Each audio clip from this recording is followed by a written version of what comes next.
Welcome to another edition of Around Town. I'm your host, Mark O'Brien, coming to you today from Haines House in Alliance, Ohio. With me today is Marissa Hyde. And Marissa, what's your title with the Haines House?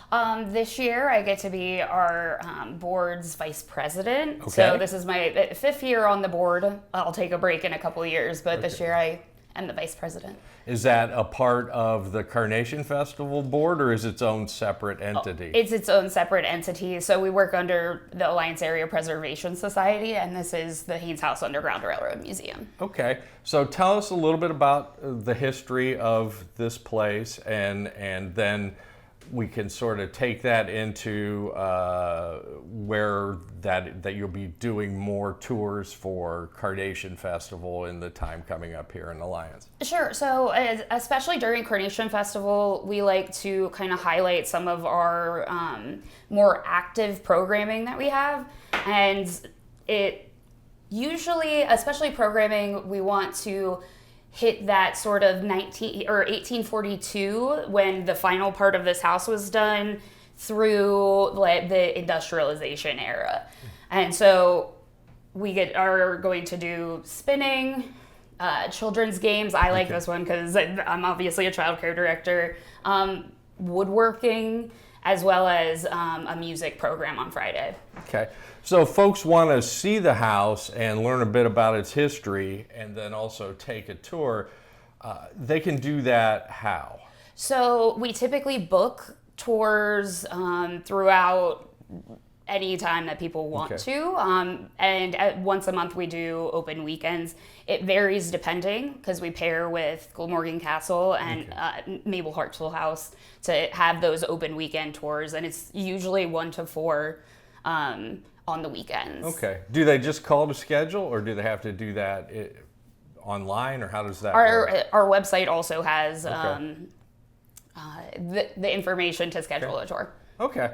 Now, as we get into, we're coming up on that time period right now, as we get into sort of Carnation Festival and all of the things that go on, it seems to take, it's a 2-week period sort of, but it seems that it encompasses even more than that. So I understand that there are, Haines House will be open for additional tours and for people to just stop by and see it? So absolutely, and again, that 1 to 4 time period, we're going to start Saturday, August 1st, and through the following Friday, kind of when Days in the Park starts happening, August 7th is that Friday. Will there just sort of be open hours where people can just come in whenever they want, or how do they schedule during that time period? That is open house style, the way that we do our weekend tours. There will be some of that programming, like I mentioned, but also we're also working through the self-guided tour, and we have it available if you wanted to look at it on your phone. But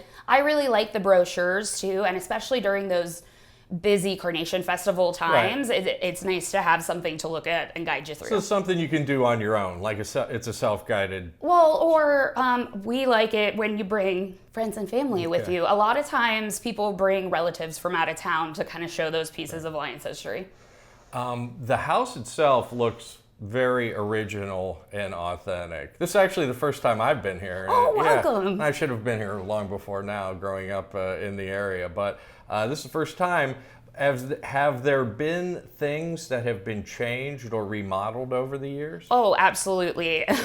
When I first saw it as a child, like I'm a second generation board member here. So when I saw it as a kid, there was no wallpaper or peeling wallpaper. Most of the floors were in a crazy state. So as a little kid, I was like, what is the big deal here? Right. So it honestly takes constant maintenance for us to make those renovations or updates and that sort of thing.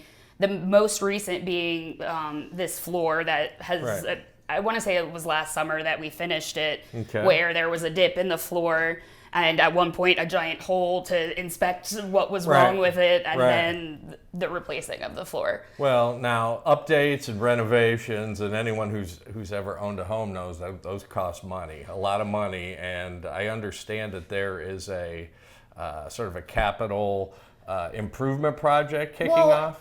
The big part is it isn't necessarily structural. It's our portico, the front of the house. Okay. Visitors from years past remember that we were able to go in through that door. Yeah, you would enter that way, Yes, but that's no longer an option. Just in terms of the portico project is a large involved project, which includes wood, masonry, and various other things that require money. And so as we move into the fall and the coming 2 to 3 years, we're really working on matching some of those community foundation grants that let us do what we do with like local donors and our membership. Do you have a dollar figure goal in mind for this project that you? The current estimates are as high as $200,000 to get everything complete. And there's much smaller goals in the meantime that make it possible. So that it's important that we just continue to like gain support for this project specifically because it's the facade of the house. Right, absolutely. What percentage would you say of funds come from grants and things like that, and what come from just outside donations? About half and half.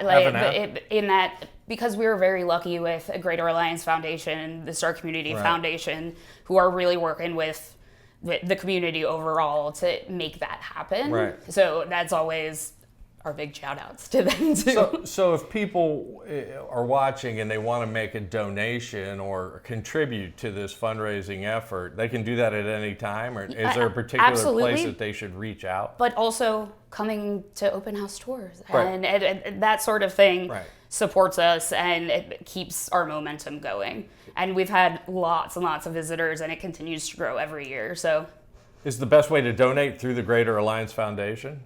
Or directly to us is obviously the easiest route, but we do have a Together fund and that sort of thing with Greater Alliance. Okay, well, very fascinating. So I guess to recap is now's a good time to stop by and see Haines House for yourself. Yes. And even there'll be more opportunities as we roll through the Carnation Festival here. Yeah, a whole week worth of opportunity. In August. And then as soon as we get through that, you'll be kicking off sort of this this fundraiser in September. Yeah, absolutely. All right. Well, that's wonderful. Thanks for the information. Thanks for letting me share it. And it was always good to see you. Again, this has been Mark O'Brien for Around Town.